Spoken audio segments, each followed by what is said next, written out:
Hello বন্ধুরা, আপনাদের সামনে একটা ছোট্ট ভিডিও নিয়ে আসলাম।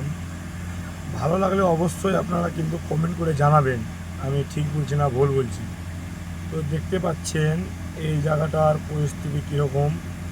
এগুলো কিন্তু সব ব্যালেস্ট, বুঝতে পারলেন তো, সব চেলি।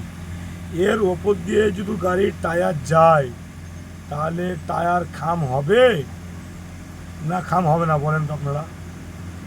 আবার যদি এখানকার মধ্যে কিছু হয়ে যায় আপনার টায়ার, তখন কি বলবে? কিছু কিছু কোম্পানি আছে, সবাই নয়, সবার কথা বলবো না, কিছু কিছু আছে আমার দাদারা বলবে কি করে হয়েছে, কেন হলো, কিসের জন্য হবে, আরও সবাইয়ের গাড়ি যাচ্ছে, তোমার গাড়ি একাই আসছে।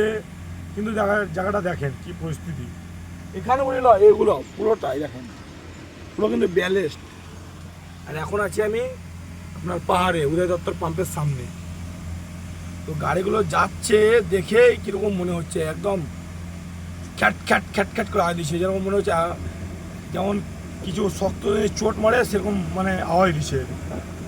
দেখেন এই দেখেন, এই দেখেন খ্যাট খ্যাট খ্যাট খ্যাট করছে। তো যাই হোক, একটা ড্রাইভার দেখলাম আমি, ওই ব্যালেন্সগুলো সরিয়ে দিল, মানে যতটা পারছে ড্রাইভারের যথেষ্ট চেষ্টা করছে। আর ট্র্যাক্টরটার অবস্থা দেখেন, এই দেখেন, এদের তো বিরাট ব্যাপার।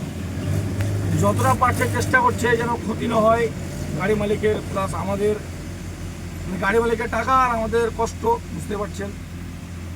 মানে এর মধ্যে যদি কিছু হয়ে যায় এই গাড়িটার টায়ার, তাহলে বুঝতে পারছেন কি অবস্থা হবে। মানে কোম্পানির তো ধরেন পয়সা খরচা হবে, কিন্তু ভাই কষ্ট বিরাট জিনিস। এই কাদার মধ্যে যদি টায়ার কিছু হয়ে যায় তো ব্যাস, ওর গল্প শেষ। আর এই দেখেন আসছে কোন কোম্পানির গাড়ি, বুঝতে পারছেন, দেখলেন। ওরা আমার সঙ্গে একটা কথা বলছে, দেখতে পাচ্ছেন।